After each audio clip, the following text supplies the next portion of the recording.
नमस्कार। उदय इंडिया के digital bulletin में आपका स्वागत है। मैं हूं सुनीता मित्तल। शुरू करते हैं खबरों का सिलसिला। सबसे पहले बात गुलाम मानसिकता से मुक्ति की है। राष्ट्रीय राजधानी दिल्ली स्थित सेंट्रल विस्टा एवेन्यू क्षेत्र में आने वाले राजपथ का नाम अब कर्तव्य पथ होगा। इसके लिए नई दिल्ली म्युनिसिपल कॉरपोरेशन में प्रस्ताव पास किया गया। पीएम नरेंद्र मोदी गुरुवार को कर्तव्य पथ का नामकरण एवं उद्घाटन करेंगे। प्रधानमंत्री नरेंद्र मोदी 8 सितंबर की शाम को पूरे क्षेत्र का उद्घाटन करेंगे, जिसकी जिसका सरकार की महत्वाकांक्षी सेंट्रल विस्टा पुनर्विकास परियोजना के तहत विकास किया गया है। नई दिल्ली नगर पालिका परिषद यानी एनडीएमसी ने राजपथ और सेंट्रल विस्टा लॉन का नाम बदलकर कर्तव्य पथ करने के लिए 7 सितंबर को एक विशेष बैठक बुलाई थी। प्रधानमंत्री मोदी ने कल अपने स्वतंत्रता दिवस भाषण में औपनिवेशिक सोच दर्शाने वाले प्रतीकों को समाप्त करने के पर जोर भी दिया था, जिसके बाद राजपथ का नाम बदला गया है। और अब बात रक्षा मंत्री राजनाथ सिंह के मंगोलिया दौरे की है। राजनाथ सिंह मंगोलिया की यात्रा करने वाले पहले भारतीय रक्षा मंत्री बन गए हैं। उनको मंगोलिया के राष्ट्रपति ने बुधवार को उपहार में एक घोड़ा दिया। 7 वर्ष पहले मंगोलिया की यात्रा पर गए प्रधानमंत्री नरेंद्र मोदी को भी कुछ ऐसा ही तोहफा मिला था। राजनाथ ने उपहार में मिले सफेद घोड़े की तस्वीर को ट्वीट किया और लिखा कि मंगोलिया में मेरे खास दोस्तों की ओर से दिया हुआ विशेष उपहार। मैं इस सुंदर घोड़े का नाम तेजस रखूंगा। राष्ट्रपति खुरेलसुख को धन्यवाद। मंगोलिया को धन्यवाद। अपनी मंगोलिया यात्रा के दौरान रक्षा मंत्री राजनाथ सिंह ने मंगलवार को वहां शीर्ष से मुलाकात की। इस दौरान आप विश्वास, साझा हितों, लोकतंत्र के साझा मूल्यों एवं कानून के शासन पर आधारित द्विपक्षीय राजनीतिक साझेदारी को पूरी तरह लागू करने का निर्णय लिया गया।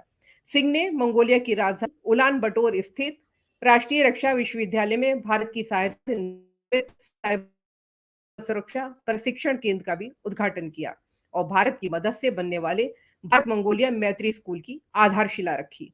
और हमारी जो अगली खबर है वो कांग्रेस पार्टी से है। कांग्रेस भारत जोड़ो यात्रा शुरू कर चुकी है, जिसकी अगुवाई राहुल गांधी कर रहे हैं। हालांकि कांग्रेस पार्टी इस यात्रा को गैर राजनीतिक बता रही है, लेकिन इसका सियासी मकसद जग जाहिर है। खबर है कि भारत जोड़ो यात्रा के जरिए कांग्रेस पार्टी राहुल गांधी की रीलॉन्चिंग करने की कोशिश है, यानी 2024 के आम चुनावों से पहले उनको कांग्रेस अध्यक्ष बनाने की तैयारी की जा रही है। कांग्रेस का राहुल गांधी पर यह सबसे बड़ा सियासी दाव है। पिछले 10 विधानसभा चुनाव में कांग्रेस को करारी शिकस्त का सामना करना पड़ा है। 2019 के लोकसभा चुनाव की हार के दौरान भी वही अध्यक्ष थे। सियासत के मैदान में राहुल भले ही 2 दशक से सक्रिय हों, लेकिन चुनावी राजनीति में अभी तक कोई बड़ा कारनामा नहीं कर पाए हैं। ऐसे में उनके नेतृत्व पर सवाल उठने लगे हैं और कई कांग्रेस नेता एक एक करके पार्टी छोड़ भी रहे हैं। कांग्रेस की बिखरते जनाधार को एकजुट करने के मकसद से शायद शायद राहुल गांधी भारत जोड़ो यात्रा पर निकले हैं। उनकी यह यात्रा 5 महीने तक चलेगी। और अब बात है दिल्ली में चल रही जंग की। दिल्ली में आम आदमी पार्टी और उपराज्यपाल के बीच लड़ाई हर रोज बढ़ती जा रही है।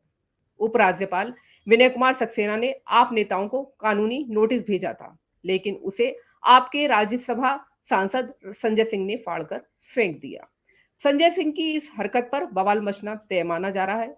उपराज्यपाल ने आप नेताओं पर उनके खिलाफ झूठ बोलने और अपमानजनक टिप्पणी करने को लेकर मानहानि नोटिस भेजा था, जिस पर उन्होंने 48 घंटे के अंदर आम आदमी पार्टी के नेताओं से जवाब मांगा था। नोटिस फाड़ने के बाद संजय सिंह ने कहा किसी चोर भ्रष्ट आदमी के नोटिस भेजने से मैं डरने वाला नहीं हूं। मैं ऐसे नोटिस को फाड़कर फेंक रहा हूं। ऐसे नोटिस को मैं 10 बार फाड़कर फेंकता हूं। अगर तुम सोचते हो कि तुम लूट करोगे, भ्रष्टाचार करोगे और तुम्हारे भ्रष्टाचारों को इन नोटिसों के नीचे दबा लिया जाएगा, ये संभव नहीं है। भारत का संविधान मुझे सच बोलने का अधिकार देता है और मैं देश के सर्वोच्च सदन का सदस्य हूं। और अब बात है देश में पड़े 100 जगह छापों की। राजस्थान के कई मंत्रियों समेत देश भर के 100 ठिकानों पर आयकर विभाग ने छापेमारी की है। वहीं बंगाल के कानून मंत्री के घर सीबीआई का भी छापा पड़ा है। खबर यह है ये छापे पॉलिटिकल फंडिंग से जुड़े मामले को लेकर की जा रही है। आयकर विभाग की अलग अलग टीमों ने महाराष्ट्र, उत्तराखंड समेत कई ठिकानों पर छापेमारी की है। इनमें से मिड डे मील के जरिए कमाई करने वाले को खिलाफ आईटी की रेड डाली गई है। ये छापे महाराष्ट्र, उत्तराखंड के अलावा राजस्थान और कर्नाटक में भी डाले गए हैं। राजस्थान में डाले गए छापों में इनकम टैक्स के करीब 300 से ज्यादा अधिकारी, करीब 200 से ज्यादा पुलिसकर्मी और सीआरपीएफ के जवानों को भी शामिल किया गया है। बंगाल में सीबी टीम ने छापेमारी की। यह छापेमारी कोयला घोटाला मामले में बंगाल के कानून और श्रम मंत्री मलय घटक के आवास और ठिकानों पर की गई है। और अब बात है सड़क सुरक्षा से जुड़ी हुई। केंद्रीय सड़क परिवहन एवं राजमार्ग मंत्री नितिन गडकरी ने कहा है कि सरकार वाहन निर्माताओं के लिए पिछली सीटों के लिए भी सीट बेल्ट अलार्म सिस्टम लगाना अनिवार्य करने की योजना बना रही है। फिलहाल सभी वाहनों में केवल आगे की सीट पर बैठे यात्रियों के लिए सीट बेल्ट रिमाइंडर देने की व्यवस्था है।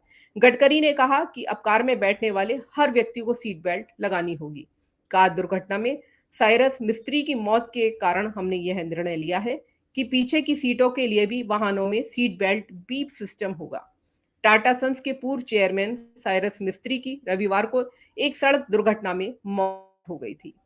उनकी कार महाराष्ट्र के बघर जिले में डिवाइडर से टकराई। हालांकि पिछली सीटों पर बैठे यात्रियों की सीट बेल्ट नहीं पहनने पर केंद्रीय मोटर वाहन नियम के तहत 1,000 रुपए का जुर्माना लगता है। लेकिन ज्यादातर लोग इस नियम से अनजान हैं। यहाँ तक कि ट्रैफिक पुलिस कर्मी भी सीट बेल्ट नहीं लगाने पर पीछे की सीटों पर बैठे यात्रियों पर कभी भी जुर्माना नहीं लगाते हैं। और अब हमारी अगली खबर है असम से। असम के गोलपारा में वहां के मुसलमानों ने ही मदरसों को गिरा दिया है। लोगों को इस बात की भनक लगी कि मदरसों की आड़ में यहां आतंकवादी गतिविधियां संचालित की जा रही हैं, जिसके बाद नाराज लोगों ने मदरसों को गिरा दिया।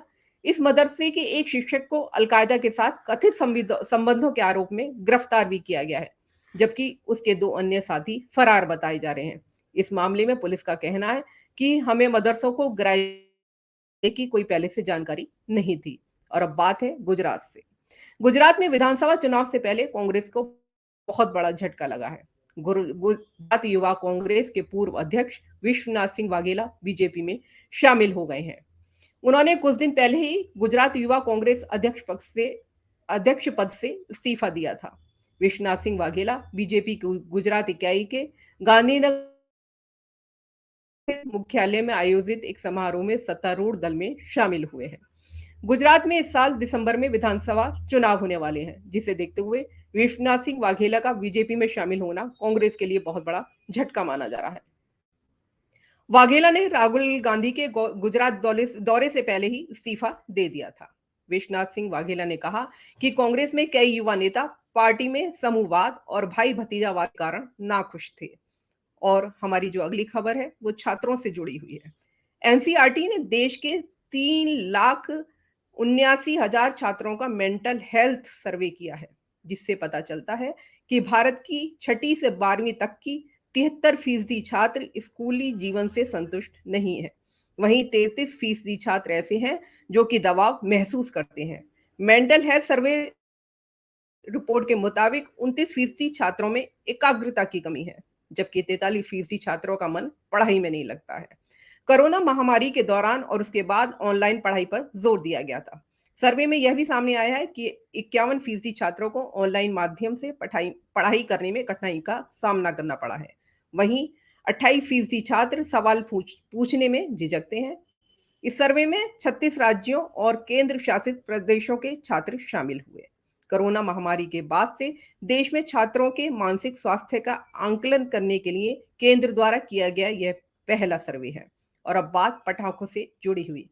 दिल्ली में इस बार भी बिना पटाखों के दिवाली मनाई जाएगी, क्योंकि पटाखों पर 1 जनवरी 2023 तक पूर्ण प्रतिबंध रहेगा। दिल्ली के पर्यावरण मंत्री गोपाल राय ने बुधवार को कहा कि राष्ट्रीय राजधानी में पटाखों के उत्पादन, बिक्री, भंडारण व इस्तेमाल पर 1 जनवरी 2023 तक पूर्ण प्रतिबंध रहेगा।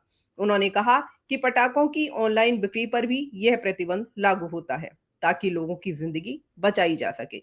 यह प्रतिबंध 1 जनवरी 2023 तक लागू रहेगा। इस प्रतिबंध को कड़ाई से लागू करने के लिए दिल्ली पुलिस, दिल्ली प्रदूषण नियंत्रण समिति और राजस्व विभाग साथ मिलकर कार्य योजना तैयार करेंगे। दिल्ली सरकार ने पिछले साल भी 28 सितंबर से 1 जनवरी 2022 तक राष्ट्रीय राजधानी में पटाखों की बिक्री और उनके इस्तेमाल पर पूर्ण प्रतिबंध लगा दिया था। पटाखे जलाने से होने वाले प्रदूषण के खिलाफ जागरूकता पैदा करने के लिए शहर की सरकार ने पटाखे नहीं दिए जलाओ अभियान भी शुरू किया था। पटाखों का इस्तेमाल करने वालों के खिलाफ भारतीय दंड संहिता के प्रावधानों और विस्फोटक अधिनियम के तहत कार्रवाई भी की गई थी। और हमारी अगली खबर ब्रिटेन से है। ब्रिटेन की नवनियुक्त प्रधानमंत्री लिज ट्रस ने भी एक भारतीय पर भरोसा किया है। उन्होंने भारतीय मूल की सुएला ब्रेवरमैन को गृह मंत्री नियुक्त किया है। इस बात की घोषणा मंगलवार को की गई।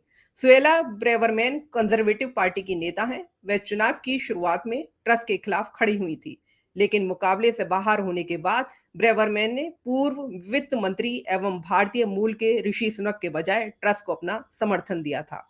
ब्रेवरमैन गोवा और तमिलनाडु से संबंध रखती हैं।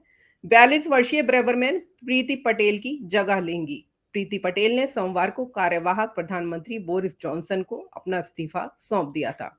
ट्रस्ट की थीम में थेरेसी कॉफे को उप प्रधानमंत्री और क्वेसी को वित्त मंत्री बनाया गया है। और अब हमारी जो अगली खबर है वो भी ब्रिटेन से ही जुड़ी हुई है, जहां हिंदू समुदाय पर हमले किए जा रहे हैं। ब्रिटेन में पाकिस्तानी मुस्लिम घरों हिंदुओं के घरों को निशाना बनाया जा रहा है। पिछले कई दिनों से लीसेस्टर में हिंदुओं के घरों को इस्लामिक कट्टरपंथियों ने निशाना बनाया है। पाकिस्तानी मुस्लिम गैंग बनाकर हिंदुओं के घरों को टारगेट कर रहे हैं। ऐसे कई वीडियो सामने भी आए हैं, जिसमें दिख रहा है कि गैंग बनाकर हिंदुओं के घरों के आगे तोड़फोड़ की जा रही है।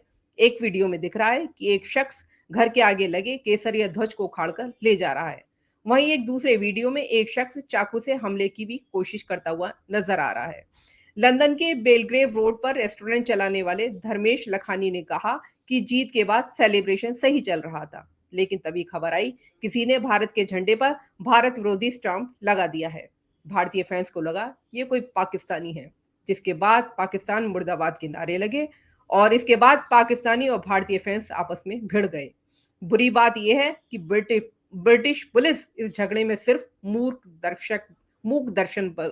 दर्शक बनकर देखती रह गई। उदय इंडिया के डिजिटल बुलेटिन में आज हमारे लिए इतना ही। हमारी अगली खबर के लिए हमारे साथ जुड़े रहिए। देश और दुनिया की खबरों के साथ। जय हिंद।